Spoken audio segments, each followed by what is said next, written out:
آنکھیں جھکائے دونوں ہاتھوں کی مٹھیاں بھینچے نائلہ نے ورد کی طرح یہ الفاظ دہرائے تھے جو بامشکل اس کی ہی سماعتوں تک رسائی حاصل کر پائے تھے۔ وہ وہ بھائی صاحب نائلہ، ہاں نائلہ نے آپ سے کچھ بات کرنی تھی، مجھے اماں نے بلایا ہے، میں آتی ہوں۔ نین کی حالت پہلے ہی ابتر تھی، اب تک اپنا وجود اس سیاہ گھٹور نگاہوں کے حصار میں قید محسوس ہو رہا تھا۔ اپنا دامن بچاتے وہ نائلہ کی جانب توپوں کا رخ کرتے وہاں سے بھاگی۔ نائلہ نے بے یقین نگاہیں اٹھائے اس کی پشت کو دیکھا۔ بلا کو ٹالا نہیں گیا تھا، اس کے سر لاد دیا گیا تھا۔ بے یقین نگاہوں کا رخ نین کی اوچھل ہوتی پشت سے ہوتے ضمیر کی سیاہ سنجیدگی سے پر نگاہوں پر آ ٹھہرا۔ نائلہ نے تھوک نگلتے روحانسی صورت بنائی۔ جی بولے، میں منتظر ہوں۔ سنجیدگی سے بھرپور لہجہ۔ نائلہ کا دل کیا زمین پھٹے اور وہ اس میں سما جائے۔ کم از کم اس شخص کی سنجیدگی سے پر نگاہوں سے تو فرار حاصل ہوگا۔ وہ ضمیر میں نائلہ نے سر جھکائے کہنے کی کوشش کی، لیکن کوئی بہانہ بن ہی نہیں پایا۔ ضمیر کی بھویں تن اٹھی۔ نائلہ نے چور نگاہوں سے اس کے بگڑتے تاثرات ملاحظہ فرمائے۔ ہاں وہ میں نے سنا تھا شہر سے کچھ مہمان آئے ہیں تو سوچا دیکھاؤں، مطلب میں نے کبھی دیکھا نہیں نا شہری مرد، مطلب جدید چیزیں۔ جب جان سولی پر لٹکی ہو تب زبان کا ساتھ دینا ناممکنات میں سے ایک تھا۔ جو منہ میں آیا وہ بول گئی۔ ضمیر کے سنجیدہ چہرے پر تناؤ پھیلا۔ ہاتھوں کی مٹھیاں بھینچے اس نے سرد نگاہوں سے نائلہ کو یوں دیکھا مانو سالم نگل جائے گا۔ شہری مرد دیکھنے کی نہ ضرورت ہے، نہ آنے والے وقتوں میں ضرورت پیش آئے گی۔ آپ کی نگاہوں میں ایک دیہاتی مرد بسا ہے، اسے ہی بسا رہنے دے، کیونکہ یہ دیہاتی مرد رقابت برداشت نہیں کر سکتا۔ جس دل میں میرا ڈیرا ہے ان نگاہوں میں بھی محض میرا عکس ہو۔ شدت جنون سے کہتا وہ نائلہ کو صدمہ دے گیا تھا۔ وہ آنکھیں پھاڑے حیرت اور بے یقینی کی ملی جلی کیفیت لیے ضمیر کی جانب دیکھ رہی تھی۔ تو کیا وہ واقف تھا اس کی محبت سے؟ لیکن کب؟ کیسے؟ دماغ نے سوال بننے شروع کیے تھے۔ جس طرح عورت اپنے اوپر جمی نظروں سے مقابل کی سوچ تک رسائی حاصل کر لیتی ہے، اسی طرح مرد بھی عورت کی نگاہوں سے اس کے دل تک میں جھانک لیتا ہے۔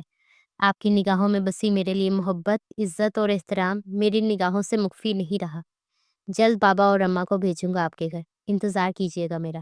اور ہاں، دوبارہ آپ کے منہ سے کسی غیر مرد کا نام نہ سنوں، میں برداشت نہیں کروں گا۔ درمیان میں حائل 2 قدموں کی دوری کو مٹاتے وہ سنجیدگی سے کہتا اس کے کندھے پر پڑا دوپٹہ 2 انگلیوں کی مدد سے اٹھاتے اس کے سر پر ڈالتے وہاں سے نکلتا چلا گیا۔ اس کے جاتے ہی نائلہ نے رکی سانسیں بحال کی۔ دل گدگدایا تھا، لبوں پر دلکش مسکان نے بسیرا کیا۔ میں خوش نصیبوں میں شامل ہوں، یا ربی میں خوش نصیبوں میں شامل ہوں، مجھے میری محبت مل گئی۔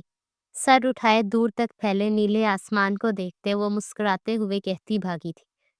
کیا یہ سچ ہے؟ وہ سب حیرت کی زیادتی سے گنگ نائلہ کی جانب دیکھتے یک زبان گویا ہن، جو شرمائی لبھائی سی دوپٹے کا پلو دانتوں تلے دبائے اپنی مسکان ضبط کر رہی تھی۔ 100% سچ، نائلہ نے لجھائے لہجے میں کہا۔ چلو بھئی، ایک کی تو نیا پار لگی، اب دوسری کی باری ہے۔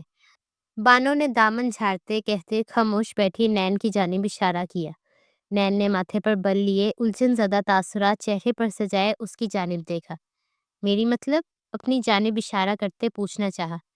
اتنی نہ سمجھ مت بن، کل دیکھا تھا ہم نے کس طرح ٹکر ٹکر وہ سیاہ آنکھیں تمہیں تک رہی تھی جیسے شہد کو مدھو مکھیاں۔ ریشما کہتی ہنس پڑی۔ نین گڑبڑائی۔ کل سے ہی تو وہ ان آنکھوں کے سبب بے سکون تھی۔ اس طرح بھی حالت میں مبتلا وہ ان نگاہوں کو بھول ہی نہیں پا رہی تھی۔ وہ ہوگا کوئی ڈھیٹ لفنگا، بھول جاؤ اسے، مجھے بس میرے راجو سے ملنا ہے۔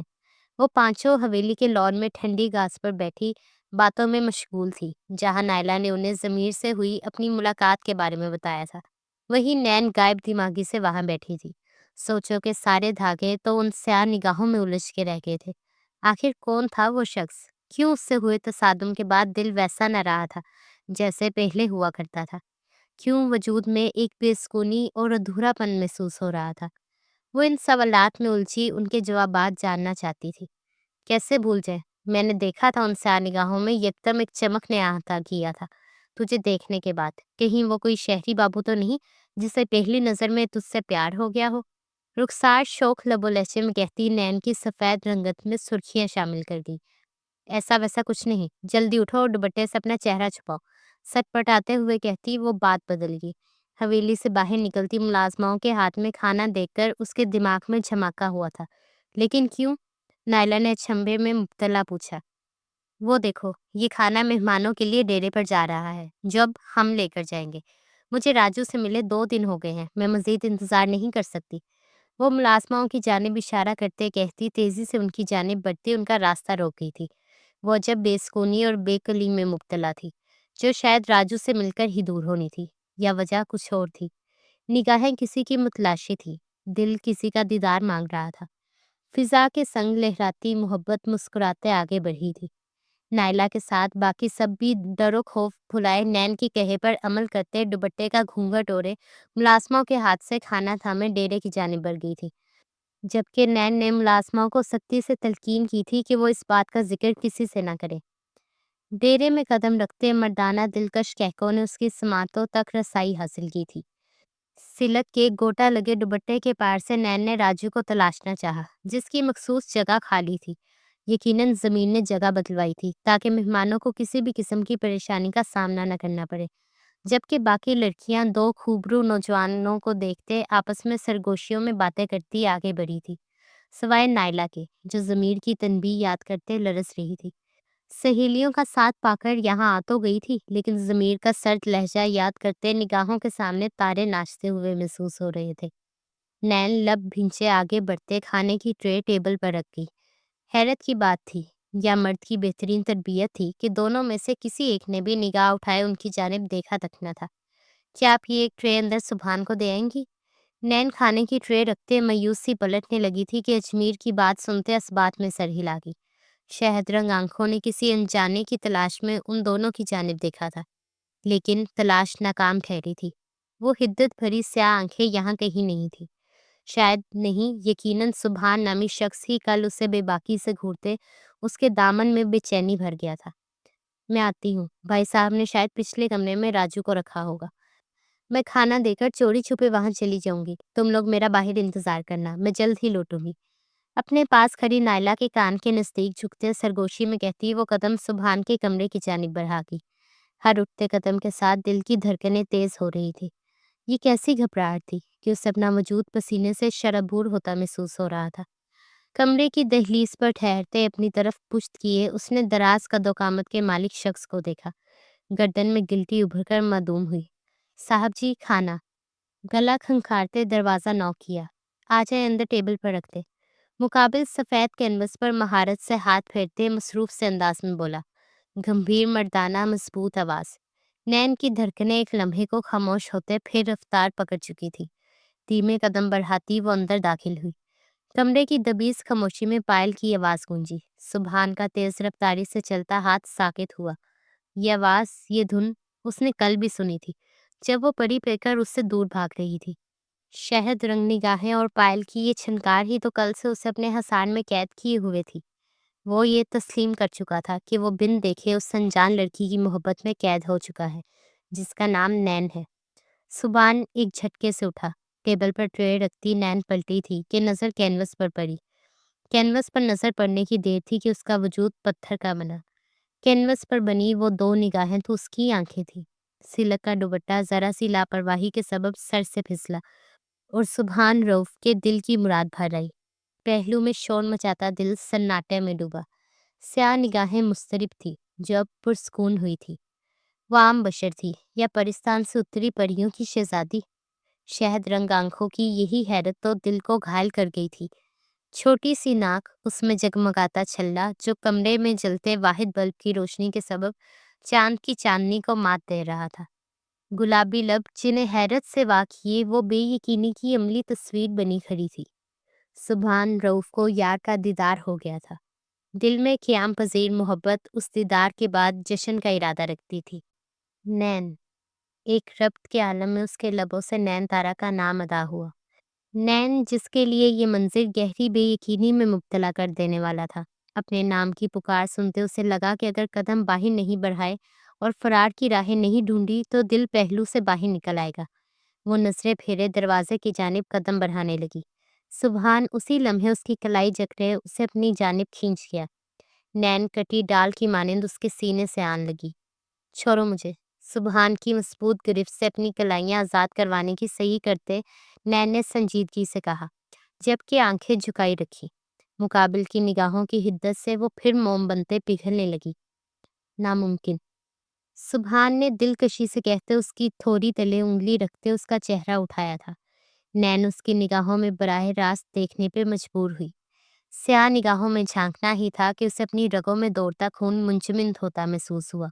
وہ ہار گئی۔ ان نگاہوں میں تیرتی محبت کی تاب نہ لاتے وہ ہار گئی۔ کل سے جس قدر بے چین، بے قرار اور مضطرب میں رہا ہوں، شاید ہی اپنی 25 سالہ زندگی میں کبھی ہوا ہوں۔ کیا کر دیا ہے آپ نے میرے ساتھ؟ ان نگاہوں کے حصار میں باندھتے مجھے اپنا باندی بنا گئی ہیں۔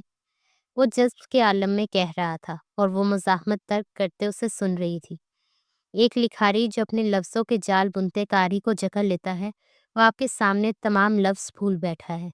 آپ کو دیکھتے، آپ کو سوچتے، محض ایک لفظ دل و ذہن میں گونجتا ہے، وہ ہے محبت۔ مجھے محبت ہو گئی ہے آپ سے، پہلی نظر کی محبت، ایسی محبت جو آپ کو پاتے امر ہوگی اور آپ کو نہ پاتے تمام عمر مجھے ادھورا رکھے گی۔ نین، کیسی کشش تھی ان لفظوں میں، کیا تھا یہ جذبہ جو اب دل کے بند در کو توڑتے زبردستی دل میں داخل ہو گیا تھا۔ اس نے کہا تھا اسے نہ محبت قبول ہے اور نہ محبت کا درد، لیکن اب ارد گرد کی ہر شے اسے گنگناتی محسوس ہو رہی تھی۔ عشق مبارک، درد مبارک۔ اس نے محبت سے دور بھاگنے کا ارادہ باندھا تھا اور محبت نے اسے اپنے تلسم میں قید کرنے کا، اور محبت اپنے ارادے کو پایہ تکمیل تک پہنچا چکی تھی۔ میں آپ کے جواب کا منتظر رہوں گا، بس اتنی سی گزارش کروں گا کہ میں محبت کے معاملے میں کمزور ہوں۔ دل ٹوٹا تو دیوانہ ہو جاؤں گا، اور اگر دل سے دل ملایا تو سب سے لڑ کر آپ کو اپنا بناؤں گا۔ اسے خاموشی سے اپنی جانب دیکھتے پا کر اس نے گزارش کی تھی۔ نین کی خاموشی کئی خدشات کو جنم دے رہی تھی۔ گلے میں گلٹی ابھر کر معدوم ہوئی۔ وہ اس قدر سنگین خاموشی کی چادر اوڑھے اسے خوف زدہ کر گئی تھی۔ کیا میں نے کچھ غلط؟ سبحان اسے اپنی گرفت سے آزاد کرتا کہہ ہی رہا تھا جب وہ اس کی بات کاٹتے ہاتھ ہوا میں بلند کر گئی۔ سبحان نے آنکھیں میچے نازک ہاتھ کا تھپڑ برداشت کرنے کی خاطر خود کو تیار کیا۔ جس بات کی رو میں بہکتے تمام حال دل سنا تو دیا تھا، اب سزا بھی بھگتنی تھی۔ لیکن کئی پل گزرنے کے باوجود جب اپنے گال پر سنسناہٹ محسوس نہ ہوئی تو ایک آنکھ کھولے نین کی جانب دیکھا، جو نچلا لب دانتوں تلے دبائے اپنا کہکا ضبط کرنے کی سعی کرتے سرخ ہو رہی تھی۔ اگلے ہی پل اس کا دلکش کہکا کمرے میں گونجا۔ سبحان کے لبوں پر مسکراہٹ نے اپنی چھپ دکھلائی۔ اگر تم نے غلطی کی ہوتی تو یہ تھپڑ تمہارے حسین و جمیل رخسار کی زینت بن جاتا۔ میرا یوں خاموش رہ کر تمہیں سننا تمہارے اظہار کا جواب تھا۔ شرمیلے لہجے میں کہتی وہ فرار ہونے کے لیے پر تولنے لگی کہ کلائی سبحان کی گرفت میں قید ہوئی۔ ایک بار لفظوں کا سہارا لیتے بھی اظہار کر جائیں، التجا کی گئی تھی۔ نہ، جن نگاہوں کو دیکھ کر محبت کے جال میں پھنسے ہو انہی میں اظہار کا جواب ڈھونڈ لو شہری بابو، کیونکہ ہم تو شادی کے بعد ہی محبت کا اظہار کریں گے۔ اپنی کلائی آزاد کرواتے سرخ رنگت لیے کہتی وہ وہاں سے بھاگی تھی۔ سبحان نے سرشاری کے گہرے سمندر میں خود کو ورتا زن پایا۔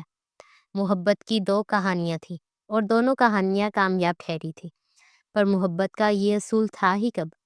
ایک کے لیے سکون اور دوسرے کے لیے درد بننا محبت کی فطرت میں شامل تھا۔ محبت کی یہ کہانی دن بدن بڑھنے لگی، ملاقاتیں ہونے لگی، خطوط بھیجے جانے لگے کہ ایک دن محبت نے اپنی اصلی فطرت دکھائی۔ کہانی کے سنہرے پنے پھاڑ کر ٹکڑے ٹکڑے کر دیے گئے۔ نین تارا اور سبحان۔ ڈائری کے آخری صفحے پر بس یہیں تک درج تھا۔ کچھ سوالات کے جواب ملے تھے تو کچھ نئے سوالات نے جنم لیا تھا۔ بالکنی میں موجود جھولے پر نیم دراز روشنی نے چاند پر نظریں مرکوز کرتے ڈائری کو سینے سے لگاتے گہرا سانس بھرا۔ اب معلوم ہوا کہ انابی نے شادی کیوں نہیں کی، کیونکہ وہ محبت کی ڈسی ہوئی ہیں۔ لیکن آخر آگے کیا ہوا تھا ایسا؟ سبحان اور نین تارا ایک ہوئے تھے یا نہیں؟ اگر ایک ہوئے ہوتے تو انا بھی آج تنہا نہ ہوتی، اور اگر سبحان کا انتقال بھی ہوا ہوتا تو انا بھی بیوہ کہلائی جاتی۔ لیکن ایسا تو کچھ نہیں۔ اماں نے کہا خاندان بھر میں ان کے لیے کوئی رشتہ نہیں بچا تھا، اس لیے ان کی شادی نہیں ہوئی، کیونکہ ہماری روایات میں خاندان سے باہر شادی نہیں کی جاتی۔ اس کا مطلب یہ ہے کہ ضرور کچھ اور ہوا تھا۔ کیا سبحان نے نین تارا کو دھوکا دیا تھا؟ یا یہ بھی ہو سکتا ہے نین تارا کو اپنا بنانے سے پہلے ہی وہ وفات پا گئے ہوں؟ کتنے سوالات ہیں جن کے جوابات تلاشنا بہت ضروری ہے۔ روشنی چاند سے محو کلام تھی۔ الجھن در الجھن تھی جسے جلد سلجھانا تھا۔ سیاہ شلوار قمیض میں ملبوس، سر پر ریشمی دوپٹہ جمائے، کندھے پر بیگ ڈالے وہ ڈائننگ ٹیبل پر آئی تھی، جہاں اس کی اماں نائلہ بیگم بردباری چہرے پر سجائے ملازمہ کو ہدایت دے رہی تھی۔ اٹھ گئی تم؟ اور کہاں کی تیاری ہے روشنی؟ اسے کرسی گھسیٹ کر بیٹھتے دیکھ کر وہ سنجیدگی سے گویا ہوئی۔ اماں یونیورسٹی جانا ہے، کچھ اہم کام ہے جنہیں پورا کرنا ہے۔ گلاس میں جوس ڈالے روشنی نے بھی سنجیدگی سے جواب دیا۔ بیٹا پرسوں تمہارا نکاح ہے اور آج تم باہر جا رہی ہو، تمہارے بابا اور دادا کو پتہ چل گیا تو کوہرام مچا دیں گے۔ نائلہ بیگم نے اس کے سامنے بیٹھتے قدرے خوف زدہ لب و لہجے میں کہا۔ روشنی لب بھینچ گئی، وہ اس حویلی کی سخت روایات سے واقف جو تھی۔ انا بھی نہیں ہے ناشتے پر؟ نین تارا کو وہاں نہ پا کر روشنی نے پوچھا۔ آرام کر رہی ہے، طبیعت ٹھیک نہیں اس کی۔ نائلہ بیگم کے جواب پر اس نے اس بات میں سر ہلاتے انہیں کھوجتی نگاہوں سے دیکھا۔ ویسے اماں، انا بی نے اب تک شادی کیوں نہیں کی؟ روشنی کے سوال پر نوالا ان کے منہ کو لے جاتا ہاتھ ساکن ہوا، رنگت زرد ہوئی۔ ایک لمحے کی خاموشی نے ڈائننگ ہال میں بسیرا کیا۔ ان کے چہرے کو دیکھتے یوں معلوم ہو رہا تھا جیسے وہ برسوں پیچھے جا کر دوبارہ ان وقتوں میں جینے لگی ہوں۔ تم سے کتنی بار کہا ہے روشنی ایسے سوالات مت پوچھا کرو، اور بتایا تو تھا کہ ہم برادری سے باہر شادی نہیں کرتے اور برادری میں اس کے لیے کوئی رشتہ نہیں بچا تھا۔ نائلہ بیگم کا لہجہ سرد ہوا تھا۔ روشنی نے تعصب سے نفی میں سر ہلایا۔ اب سمجھ آیا تھا کہ جب جب اس نے یہ سوال اماں سے کیا تھا ان کی رنگت زرد کیوں ہو جاتی تھی۔ آپ کی اور بابا کی شادی پسند کی تھی نا اماں؟ ڈھیٹ بنے اگلا سوال کیا گیا۔ ہاں بیٹا۔ آخر کیوں تم ایسے سوالات کرتی ہو؟ اپنی شادی پر دھیان دو روشنی۔ نائلہ بیگم اس کے سوالوں سے تنگ آتے جھنجھلاتے ہوئے بولی۔ کیونکہ مجھے یقین نہیں آتا کہ ہم دور جہالت میں نہیں ہیں، حالانکہ اس حویلی کے فرسودہ رسومات دور جہالت کا ہی عکس دکھاتی ہیں۔ بیٹی کے لیے برادری میں کوئی رشتہ نہیں تو وہ تمام عمر کنواری رہے، اور بیٹا برادری سے باہر شادی کر لے۔ کبھی کبھار تو مجھے یوں لگتا ہے کہ آپ اصل وجہ مجھ سے چھپاتی ہیں اماں۔ کرسی سے اٹھتے وہ تلخی سے کہتی آگے بیٹھی۔ نائلہ بیگم نے نظریں چرائے اس کی پشت کو تکا۔ اپنی بیٹی سے باغی پن کی بو محسوس ہوئی تھی، وہی باغی پن جو انہوں نے سالوں پہلے کسی کی نگاہوں میں دیکھا تھا۔ باغی مت ہونا روشنی، ورنہ زندگی اجیرن ہو جائے گی۔ ماں تھی، اسے ٹوک گئی۔ روشنی کے بڑھتے قدم تھمے، شہد رنگ کٹوروں میں نمی جھلملانے لگی۔ یوں محسوس ہوا کہ دل کو پیروں سے کچلا جا رہا ہو۔ باغی ہوتی تو یوں شادی کے لیے ہاں نہ کہہ دیتی اماں، اپنے احساسات جذبات کو دفن نہ کرتی، سر اٹھائے اپنا حق مانگتی۔ باغی نہیں ہوئی تب بھی زندگی اجیرن ہی ہے، بنا پلٹے بھرائی آواز میں کہتے وہ آگے بڑھ گئی۔ نائلہ بیگم نے نم نگاہوں سے اس کی پشت کو تکتے اس مخصوص کمرے کی جانب دیکھا، جہاں گلابی شلوار قمیض میں ملبوس انا بھی انہیں بے تاثر نگاہوں سے دیکھ رہی تھی۔ نائلہ بیگم کی نم نگاہوں میں بے بسی اتر آئی۔ کتابوں کو سینے سے لگائے وہ سنسان راہداری سے گزر رہی تھی کہ یکلخت کسی آہنی شکنجے نے اس کی کلائی جکڑے اسے کلاس روم میں کھینچا۔ روشنی کا وجود بے دم ہوتے اس کے سینے سے آن لگا، جو اب دروازہ بند کرتے اسے دیوار سے پن کرتے اس کے ہاتھوں کو جکڑ گیا تھا۔ یہ اچانک افتاد روشنی کو پتھر کا بت بنا گئی تھی کہ اس کے حلق سے چیخ تک برآمد نہیں ہوئی۔ وہ آنکھیں حیرت سے پھیلائے سرخ نگاہوں سے خود کو گھورتے احتشام افندی کو دیکھتی رہی۔ احتشام کی سلگتی سانسیں اپنے چہرے پر محسوس کرتے وہ ہوش میں آئی۔ یہ کیا حرکت ہے احتشام؟ چھوڑو مجھے۔ اپنے ہاتھوں کو احتشام کی گرفت سے آزاد کرنے کی صحیح کرتے وہ دبی دبی آواز میں گڑائی۔ کیوں کر رہی ہو ایسا تم؟ احتشام نے گرفت مضبوط کیے سلگتے لہجے میں اس سے دریافت کیا۔ روشنی اس کی نگاہوں میں زخمی تاثر دیکھتے نظریں چرا گئی۔ میں نے کچھ نہیں کیا آپ کے ساتھ۔ آواز میں شامل ہوتی نمی پر قابو پانے کی صحیح کرتے چہرے کا رخ موڑے جواب دیا۔ دل کا قتل کرتے قاتل مکر گیا؟ طنزیہ مسکان لبوں پر سجائے وہ زخمی لہجے میں کہتے روشنی کے دل کو چاک کر گیا۔ میں نے کبھی آپ کی حوصلہ افزائی نہیں کی احتشام، نہ میں نے کبھی آپ سے محبت کی۔ جو تھا سب آپ کی طرف سے تھا۔ میں نے آپ کو باز رکھنے کی کوشش کی تھی، پھر اب یہ گلے شکوے کیسے؟ رخ موڑے سنجیدگی سے کہتے اپنی آنکھوں میں یکدم امڑ آنے والی نمی کو چھپانا چاہا۔ احتشام کے دل پر ایک اور ضرب لگی کہ دل بلبلا اٹھا۔ یہی بات میری آنکھوں میں دیکھ کر کہو، مان جاؤں گا محبت نہیں کی۔ احتشام نے اس کی تھوڑی جکڑے اس کا رخ اپنی جانب کرتے اسے اپنی آنکھوں میں دیکھنے کے لیے مجبور کیا۔ روشنی بے بس ہوئی۔ میں نے کہا تھا ہماری شادی نہیں ہو سکتی۔ روشنی کا لہجہ بے بس تھا۔ اور میں نے کہا تھا میں دنیا سے لڑ جاؤں گا، اپنا اظہار اور 7 تو ڈیمٹ۔ اس کے نزدیک دروازے پر ہاتھ پوری شدت سے مارے وہ ضبط کھوتے چلایا۔ روشنی نے آنکھیں بند کی، پورا وجود لرز اٹھا تھا، آنکھوں سے سیل رواں ہوا۔ ہمارے خاندان، روشنی کہہ رہی تھی جب احتشام اس کے بازو جکڑے اسے جھنجھوڑ گیا۔ تمہارا خاندان، تمہارے خاندان کی روایت، تمہارے خاندان کے اصول۔ میں تنگ آ گیا ہوں روشنی، میرا ضبط ٹوٹ رہا ہے۔ میری محبت اور جنون تمام بند توڑتے تمہیں پانے کی ہمت رکھتی ہے، اور میں تمہیں پا کر رہوں گا۔ روشنی کو جھنجھوڑتے وہ چیخا، اور یہ ممکن نہیں احتشام، آپ نے محبت کی، آپ نے تمام حدود توڑتے مجھے چاہا۔ میں نے روکا، آپ کو بتایا کہ آپ اور میں ایک نہیں ہو سکتے، خاندان سے باہر شادی نہیں کر سکتی، نہ مجھے اتنا حق حاصل ہے۔ میرا اپنی زندگی پر کوئی اختیار نہیں، مجھے جس کے ساتھ زندگی گزارنی ہے اس کا فیصلہ ہو گیا ہے۔ 3 دن بعد نکاح ہے میرا، بھول جائیں مجھے، جیسے میں نے اپنی محبت کو دفن کر دیا ہے، ویسے آپ بھی محبت کی قبر پر تدفین کرتے، اس پر مرحوم کی تختی لگاتے۔ احتشام کے ہاتھ جھٹک کر وہ پوری قوت سے چیختے اپنی محبت کے اعتراف کے ساتھ ساتھ اس سے اس کی سانسیں بھی چھین چکی تھی۔ اس کے نکاح کا سنتے ٹوٹا تو وہی محبت کا اعتراف اسے دوبارہ جوڑ گیا۔ احتشام بزدل مرد نہیں جو محبت کو حالاتوں سے ہارتے چھوڑ دے، دفن کر دے۔ تم نے تو مجھے نئی زندگی بخش دی، مطلب تم محبت کرتی ہو مجھ سے، اب میں تمہیں کو اپنا بناؤں گا، جسٹ ویٹ اینڈ واچ۔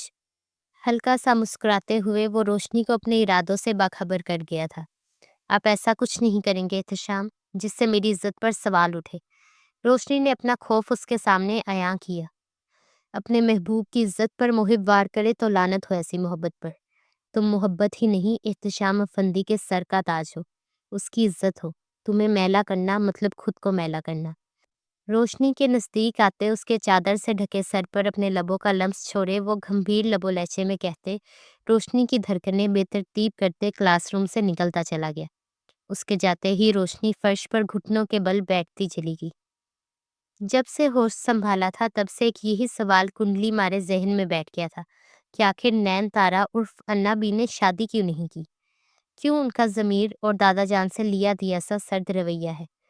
اس سوال کی تلاش جس جواب پر ختم ہوئی تھی وہ کبھی اسے مطمئن نہیں کر پایا تھا۔ اپنی حویلی کے سخت قانون و ضوابط سے وہ آشنا تھی، خود بھی تو وہ سخت قانون کی بھینٹ چڑھائی جانے والی تھی، جہاں اس کی پسند ناپسند کو ترجیح نہ دیتے اسے کسی بیل بکری کی طرح ایک کھوٹے سے باندھا جانے والا تھا۔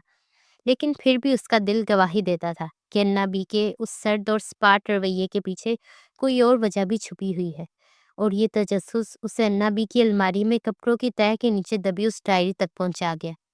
تب اس نے جانی نین تارا اور سبحان روف کی محبت کی ادھوری داستان، جو اس کی تلاش ختم کرنے کی بجائے بڑھا چکی تھی۔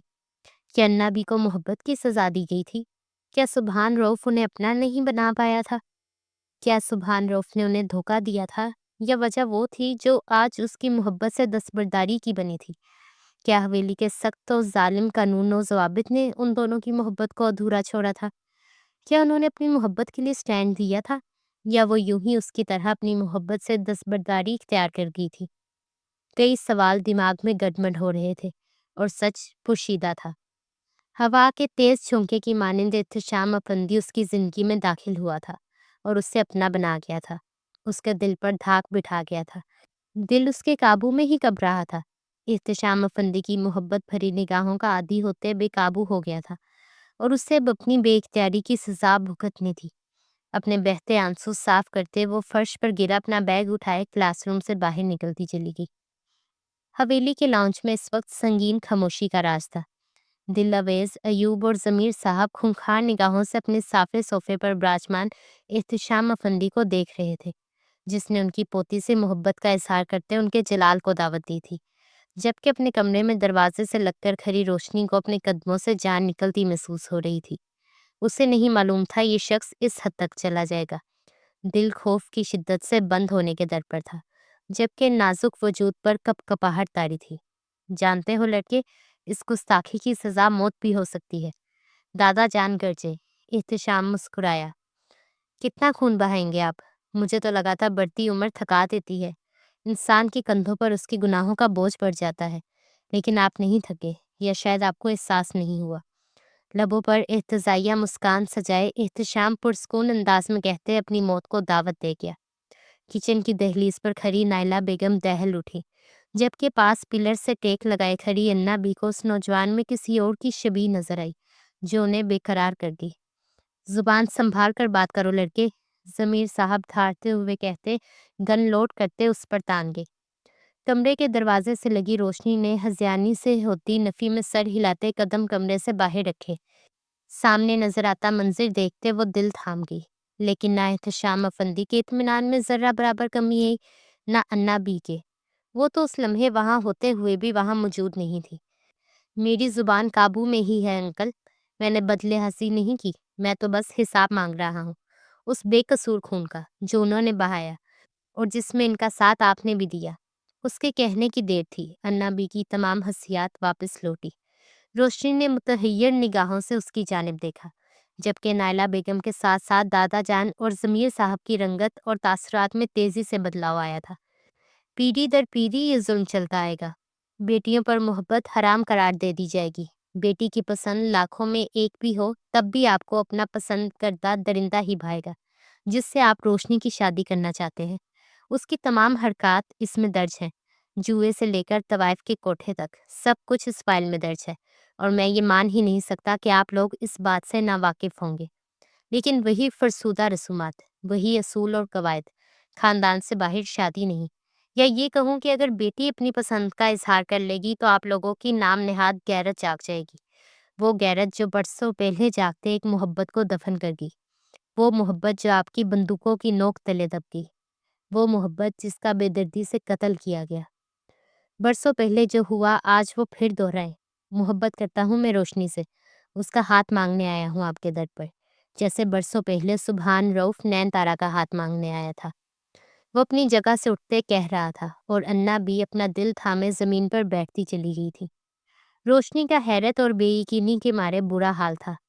دہرایا جائے ماضی، پھر ختم کر دی جائے محبت، چھلنی کر دے میرا سینہ جیسا برسوں پہلے سبحان رؤف کا کیا تھا، جو بکھاری بنا خالی کشکول لے کر آپ کے در پر اپنی محبت مانگ رہا تھا، اپنی زندگی مانگ رہا تھا، اور آپ نے غیرت کے نام پر اس سے اس کی سانسیں چھینی تھی، نین تارا کے سامنے اس کی محبت اجاڑی تھی۔ وہ چیخی چلائی روئی گر گرائی، لیکن آپ کو رحم نہیں آیا۔ رحم آتا بھی کیسے؟ انہوں نے گناہ جو کیا تھا، محبت جو کی تھی، جو محض آپ کی نظروں میں گناہ ہے۔ پسند کا اظہار کیا تھا نین تارا نے آپ سے، اپنی پسند اپنی محبت کو نکاح جیسے پاک بندھن میں باندھتے حرام کاری سے بچانا چاہا تھا۔ یاد کرے برسوں پہلے کا وہ دن جب سبحان رؤف لبوں پر مسکان لیے یہاں اسی صوفے پر آپ کے سامنے بیٹھا عزت اور احترام کے ساتھ آپ سے آپ کی بیٹی کا ہاتھ مانگ رہا تھا، اور آپ کی بیٹی، آپ کی بہن، جسے شاید یہ گمان تھا کہ آپ اس کی پسند اس کی خوشی کو ترجیح دیں گے، دل تھام کر بیٹھی آپ کے فیصلے کی منتظر مستقبل کے حسین خواب بن رہی تھی۔ یہیں سے گریبان پکڑے آپ انہیں لے کر باہر گئے تھے۔ یاد کریں دوپہر کا وقت تھا، دھوپ اپنی جوبن پر تھی، جب یکدم آپ دونوں مشتعل ہوتے اسے گریبان سے جکڑے اس حویلی کے تپتے صحن میں لے گئے تھے، اور نین تارا تڑپتی ہوئی آپ کے پیچھے لپکی تھی، اور آپ نے اس کے سامنے اس کے محبوب کے سینے میں یکے بعد دیگر گولیاں اتارتے اسے حویلی سے باہر پھینک دیا تھا۔ یاد کریں دل اویس صاحب، اپنی بیٹی کی وہ دل خراش چیخیں یاد کریں۔ یاد کریں سبحان رؤف کی وہ بھیگی مسکان اور جرے ہاتھ جب وہ آپ سے آخری بار اپنی محبت کی خاطر زندگی مانگ رہا تھا۔ میں پوچھتا ہوں اگر یہ غیرت تھی تو تب کیوں نہیں زندہ ہوئی جب ضمیر صاحب آپ نے اپنی محبت کو اپنے عقد میں لیا؟ آپ نے محبت کی، اپنی محبت کو اپنے عقد میں لینا چاہا، وہ حلال تھا، جائز تھا، لیکن سبحان رؤف نے اپنی محبت کو اپنے عقد میں لینا چاہا تو وہ ناجائز؟ یہ غیرت نہیں، یہ ظلم ہے، زیادتی ہے۔ وہ کہتا چلا جا رہا تھا، اور انا بی کی سسکیاں حویلی کے اونچے ستونوں سے ٹکراتے واپس لوٹ رہی تھی۔ روشنی کو لگ رہا تھا اس کا دل پھٹ جائے گا۔ کچھ یہی حال نائلہ بیگم کا بھی تھا، جو اپنی دوست کے ساتھ ہوئے ہر ایک ظلم کی چشم دید گواہ تھی۔ انہوں نے مارا، انہوں نے سبحان کو مارا۔ میں روئی، تڑپی، لیکن بابا اور بھائی صاحب نے میری ایک نہ سنی۔ میں کہتی رہی کہ مجھے بھی مار ڈالو، میں کیسے سبحان کے بغیر رہوں گی؟ میں کیسے اس بوجھ کے ساتھ زندہ رہوں گی کہ میری محبت کسی کی موت کی وجہ بنی؟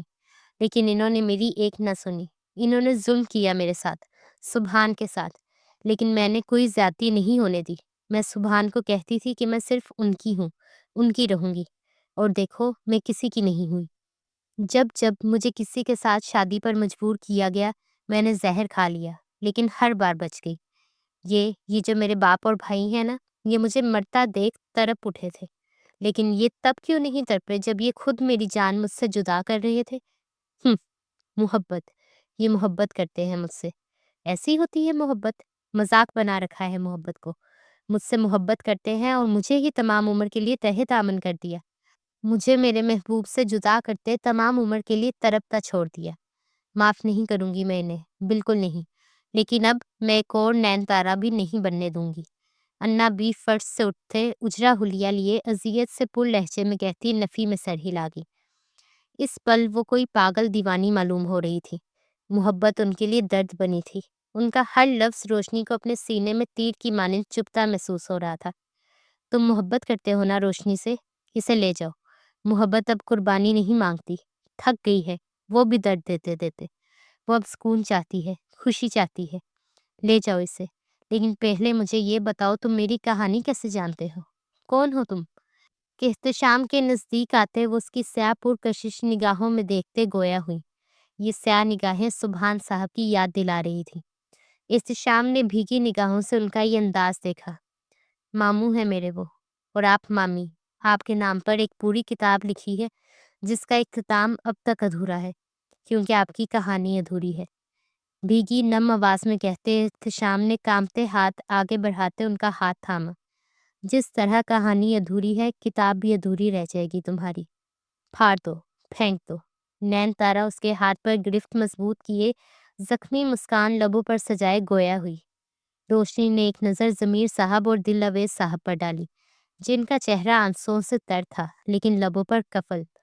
قدم در قدم چلتے وہ دل اویز صاحب کے قدموں تلے بیٹھتے ان کا ہاتھ تھام گئی۔